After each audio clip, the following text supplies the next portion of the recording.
Naging banayad ang hangin sa loob ng kwarto, pero nanatili kaming tahimik.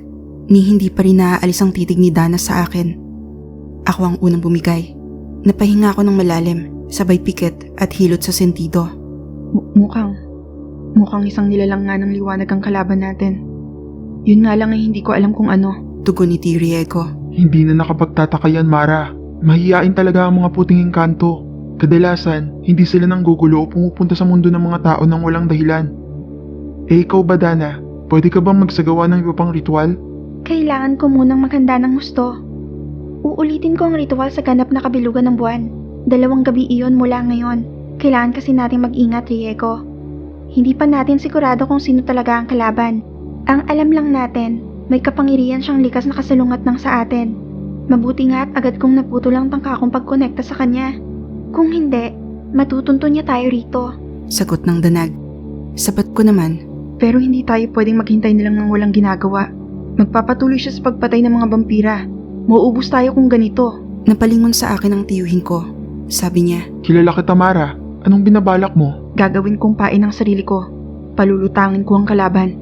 tumutol si Tio Riego sa mungkahi ko. Kita ko rin napailing si Dana. Pangbinsi ko sa tiyuhin ko, hindi ako magpapadalos-dalos. Mag-iingat ako. Tatawagan ko agad sila kapag kailangan ko ng backup. Tututol pa sana ulit si Tio Riego, pero hindi ko na hinintay ang kanyang sasabihin. Lumabas na ako sa bar na iyon at agad na tumakbo pabalik sa probinsya ng Rizal.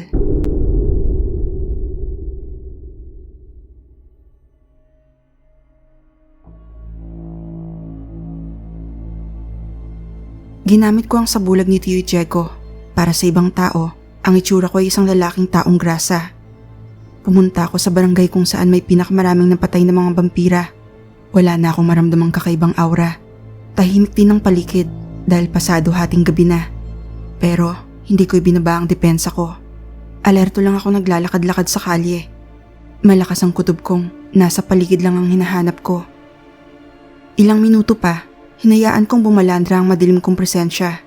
Agad-agad ay may umalulong na aso sa isang bakuran. Nakaharap sa akin. Hindi ko siya tinignan. Pero dinig ko ang may-ari ng aso na lumabas at pinapasok ang kanyang alaga. Sininghalan din ako ng taong yon.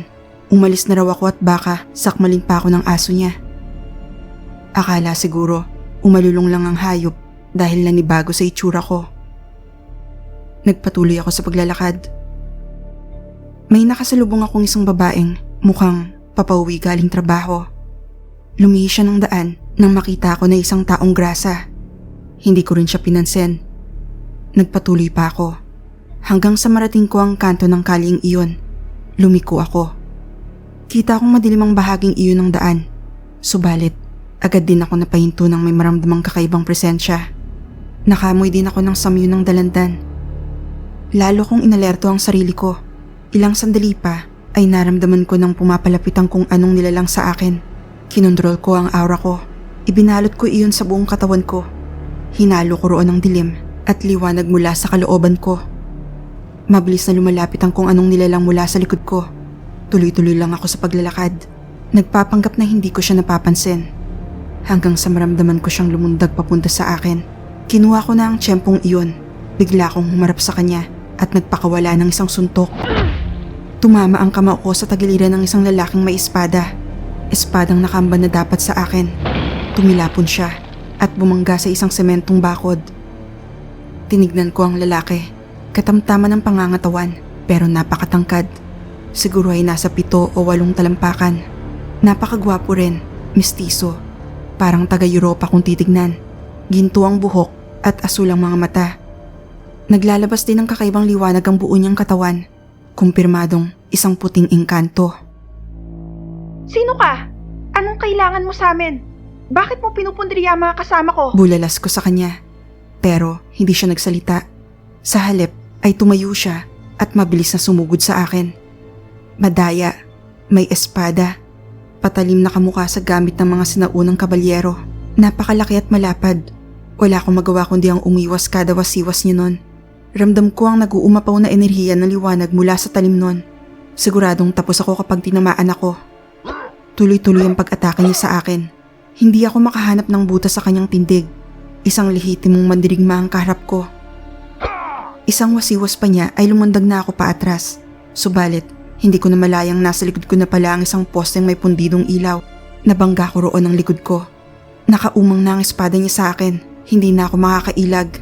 Kaya naman, napasigaw ako. Sumigaw na sinabayan ng matindi kong inis na nangyayari. Agad ay napahinto ang engkanto at bumalandra sa mukha niya ang takot sa akin. Tumayo ako.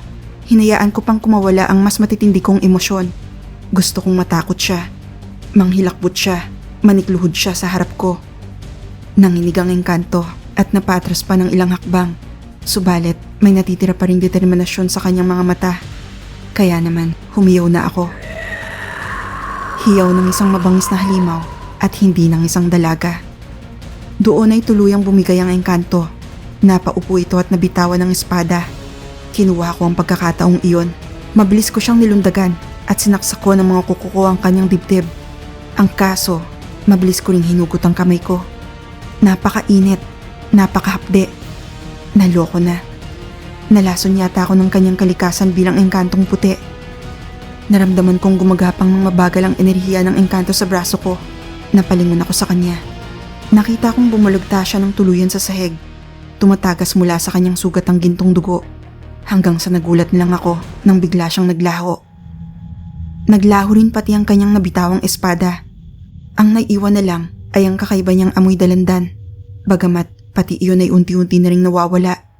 Pinilit kong makatayo. Pumilas ako ng tela sa damit ko at tinali ko ang braso ko. Sana ay umubra na yon para mapigilan ang puting enerhiya. Sinubukan ko ring padaluin mula sa puso ko ang dugo bilang babaylan papunta sa pinsalado kong braso. Kahit papaano ay gumaan-gaan naman ng bahagya ang pakiramdam ko. Aalis na sana ako para bumalik sa Quezon Province. Subalit, bigla ay may naramdaman ako sa may unahan. Napalingon ako roon. Nakita ko ang isang taong tumatakbo palayo. Sigurado akong isang tao yon, hindi siya isang engkanto. Pero, bakit nararamdaman ko sa kanya ang enerhiyang katulad ng sa akin? Napakuyom ang palad ko. Napagtanto kong mukhang hindi pa ako tapos sa misyon ko. Mukhang hindi pa sapat na napatay ko ang puting engkanto. Agad akong kumilos. Tumakbo ako papunta sa kaling nilusutan ng kung sino. Subalit, pagkaliko ko roon, ay nauntog ako. Tumalsik patalikod at napabalandra pati haya. Napakasakit ng pagkakauntog ko dahil todo ang bilis ng takbo ko noon. Hinilit ko ang noo. Tumingin ako sa daan. Nagtaka nang walang makitang harang. Tumayo ako. Sinubukan kong lumakad pa abante. Lalong nagtaka nang may mahawakan akong harang na hindi ko nakikita. Harang na medyo mainit. Animo ay sinasabi nun na hindi ako makakatuloy. Sinubukan ko iyon suntukin ng buong lakas. Parang tumama sa napakatigas na bakal ang kamao ko. Tumingin ako sa unahan. Nang gagalaiti na ako nun kasi mukhang pinaglalaruan ako ng kung sino. Tumanaw ako sa kalye at nakita kong naglalakad doon ng isang binata. Nakatalikod kaya hindi ko makita ang kanyang muka. Payat at medyo pandak. Ang kulay tsokolating buhok ay medyo mahaba na animoy taga F4. Sigurado akong sa kanya galing ang presensyang nararamdaman ko. Ilang minuto pa ay hindi ko na siya matanaw. Nawala na rin ang di makitang harang pero hindi ko na siya maramdaman. Naramdaman kong kumilot ang braso ko. Kinakain na rin ako ng pagod. Bigla ring nagring ang cellphone sa bulsa ko. Sinagot ko iyon at agad nagsalita ang tiyuhin ko.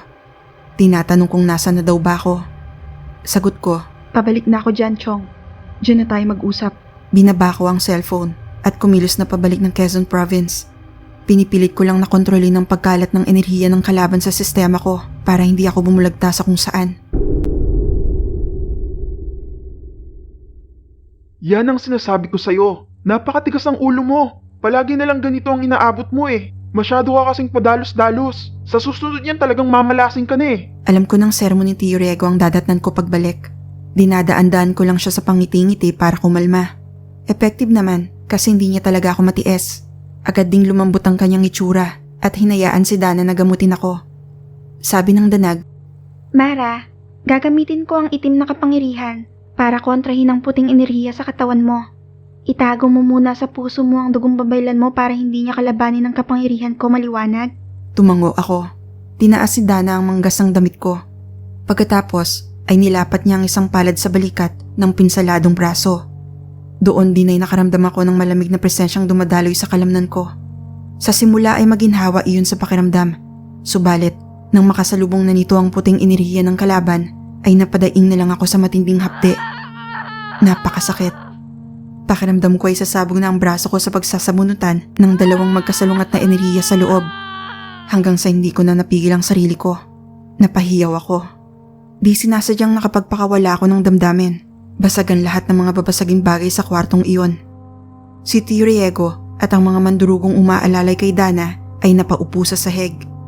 Kita ko rin na patiim ang mga bagang ng danag. Subalit, nagawa niyang manatiling nakatayo. Wala na sa akin ang kapangyarihan bilang isang Panginoon. Pero, huwag mo pa rin akong maliitin, iha. Hagikik niya nang mapansing napatingin ako sa kanya.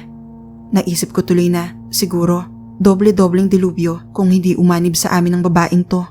Hindi ko maisip ang gagawin kung sabay naming kakalabanin ng danag at ang misteryosong kalaban. Nang matapos akong gamutin ni Dana, ay muli kaming nagpulong.